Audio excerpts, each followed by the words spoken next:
جنت میں آیا، سب سے آخری جنتی میں ہوں، سارے لوگ نکل کر جنت میں چلے گئے، تو مینوں تو بڑی مارا پے کے مینوں تو بڑیاں سٹاں لگیاں،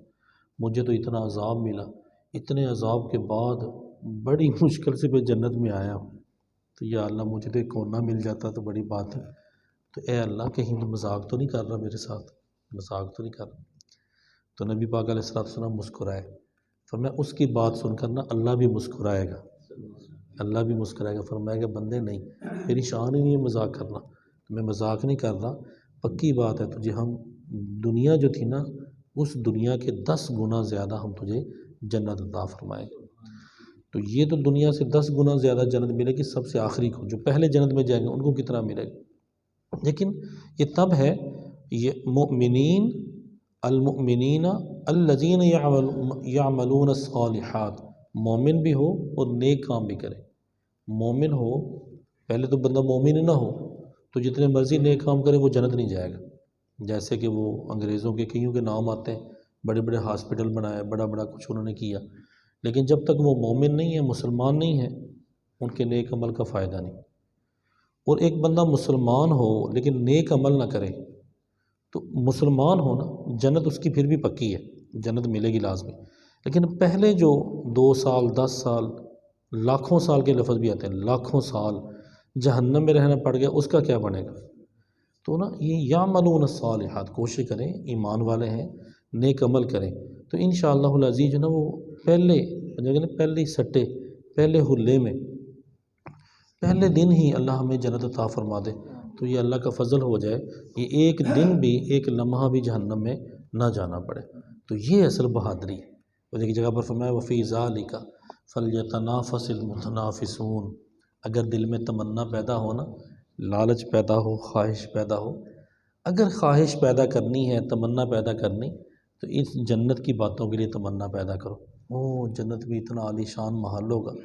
جنت میں اتنی عالی شان اللہ نعمتیں عطا فرمائے، میں اگر تمنا کرو اس کے لیے کرو، یہ دنیا کے لیے تمنا کرنا مجھے یہ بھی مل جائے، یہ ایک نہ ایک دن ختم ہو جائے گا۔ ما لبست فافنیت ما اکلت فافنیت ما لبست فابلیت، جو تو نے پہن لیا وہ پرانا کر دیا، جو تو نے کھا لیا وہ تو نے فنا کر دیا، ما انفقت فابقیت، جو تو نے خرچ کر دیا وہ تو نے باقی رکھا۔ تو اچھا مسلمان اپنی آخرت کی تیاری کرتا ہے۔ اب آخرت کی تیاری میں تھوڑا سا یہ بھی کنسیپٹ ذہن میں رکھنا چاہیے، یہ نہ سوچیں کہ آخرت کی تیاری کا مطلب یہ ہے کہ دنیا چھوڑ دے آدمی اور صرف آ کر مسجد میں بیٹھ جائے، نہیں، اے رضا ہر کام کا ایک وقت ہے، ہر کام کا ایک وقت، 5 اذانیں، 5 نمازیں،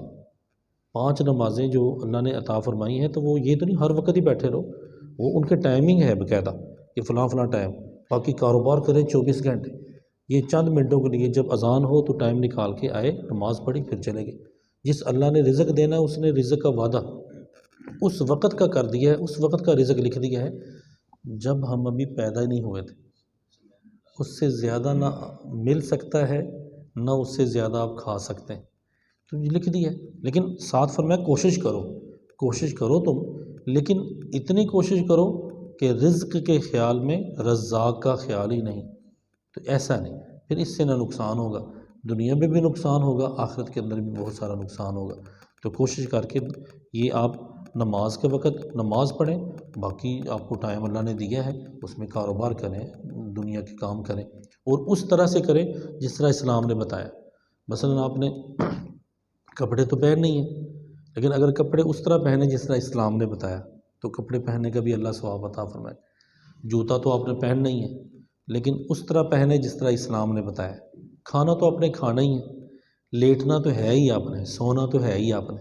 شادی بیاہ میں آپ نے جانا تو ہے ہی، شادی کرنی بھی ہے، دوستوں کی شادیوں میں بھی شامل ہونا ہے، غمی میں خوشی میں سب میں جانا، جس طریقے سے اللہ نے نبی پاک علیہ السلام نے ارشاد فرمایا اس طرح سے کرے، تو اب واش روم جانا بھی اللہ ہم کو اس پر بھی ثواب عطا فرمائے گا اگر سنت کے مطابق جائیں گے جو طریقہ بتایا جاتا ہے۔ چند ایک باتیں سنیں، فرمایا دیکھیں مومنوں کو یہ قرآن بہترین خوشخبری سناتا ہے، اور ایک بات ذرا یہ بھی سمجھ لو، وَأَنَّ الَّذِينَ لَا يُؤْمِنُونَ بِالْآخِرَةِ، جو آخرت پر یقین رکھتے ہی نہیں،